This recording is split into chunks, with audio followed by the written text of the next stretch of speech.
സത്യത്തിൽ ഇന്ത്യ മുന്നണിയുടെ അവസ്ഥ അല്പം പരിതാപകരം തന്നെയാണ്. അത് ഈ ഒരു അവസരത്തിൽ പറയാതിരിക്കാനുമാവില്ല. കാരണം നിലനിൽക്കുന്ന ചില സാഹചര്യങ്ങളിൽ ഒന്ന് പരിശോധിച്ചാൽ ആ വാസ്തവം അറിയാം.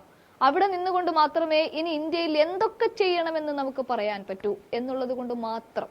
ബംഗാൾ, ബീഹാർ, പഞ്ചാബ്, ഹരിയാന, ഉത്തർപ്രദേശ് ഈ സംസ്ഥാനങ്ങളിലൊക്കെ തന്നെ മുന്നണിയിലെ സീറ്റ് ചർച്ചകൾ എങ്ങും എത്തിയിട്ടില്ല. കോൺഗ്രസ് വിട്ടുവീഴ്ചയ്ക്ക് തയ്യാറായി എന്ന് സംസ്ഥാന തെരഞ്ഞെടുപ്പിന് പിന്നാലെ മനസ്സിലാക്കിയ സഖ്യകക്ഷികളെല്ലാം തന്നെ കൂടുതൽ സീറ്റുകൾ എന്ന ആവശ്യത്തിലേക്ക് നീങ്ങുകയാണ്.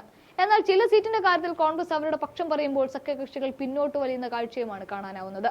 പശ്ചിമ ബംഗാളിന്റെ പൊതുവായ താല്പര്യം ഉയർത്തിപ്പിടിക്കില്ലെന്ന് ആരോപിച്ച് ഇടതുപക്ഷവുമായുള്ള സഖ്യം സാധ്യതകളെ തൃണമൂൽ നേരത്തെ തള്ളിയിരുന്നു. ഇന്ത്യ സഖ്യവുമായി ചില ഒത്തുതീർപ്പ് നിർദ്ദേശങ്ങൾ മുന്നോട്ട് വെച്ചെങ്കിലും അപമാനിക്കപ്പെട്ടുവെന്ന ചിന്തയോടെയാണ് ഒടുവിൽ തൃണമൂൽ ഒറ്റയ്ക്ക് മത്സരിക്കുമെന്ന തീരുമാനത്തിലെത്തിയത്.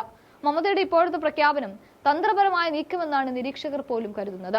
ബംഗാളിൽ തൃണമൂലിന്റെ ശക്തി തിരിച്ചറിഞ്ഞ കോൺഗ്രസ് വിട്ടുവീഴ്ചയ്ക്ക് തയ്യാറാവുമെന്നാണ് മമതയുടെ പ്രതീക്ഷയും.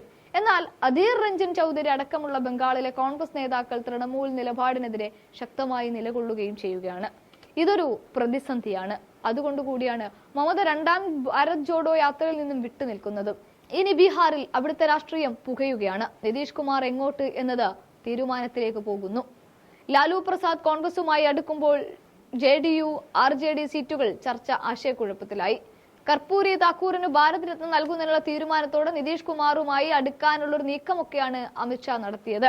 RJD കോൺഗ്രസ് സീറ്റ് ചർച്ചകൾ ഇഴഞ്ഞു നീങ്ങുന്ന സാഹചര്യത്തിൽ പ്രാദേശിക കക്ഷികൾ അതൃപ്തരായി കഴിയുകയാണ്. അതേസമയം AAPയും ഇന്ത്യ സഖ്യത്തിന് ഭീഷണി ഉയർത്തുന്നു. 13 സീറ്റുകൾ തങ്ങൾ മത്സരിക്കുമെന്ന നിലപാടിൽ ഉറച്ചു നിൽക്കുകയാണ് AAP.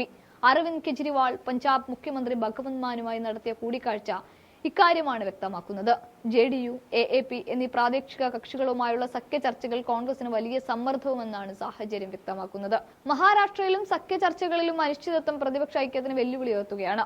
ഇത്തരത്തിൽ ഓരോ പാർട്ടികളും അവരവരുടെ തീരുമാനത്തിലൂടെ മുന്നോട്ടു പോകുന്നത് സഖ്യത്തിന് തലവേദനയാണ്. അതാണ് നിലനിൽക്കുന്ന സാഹചര്യമെങ്കിലും ഏറെ നിർണായകമായി ഈ രാഷ്ട്രീയ അന്തരീക്ഷത്തിൽ വൈര്യം മറന്ന് എല്ലാവരും ഒന്നിക്കുമെന്ന് നമുക്ക് പ്രതീക്ഷിക്കാം.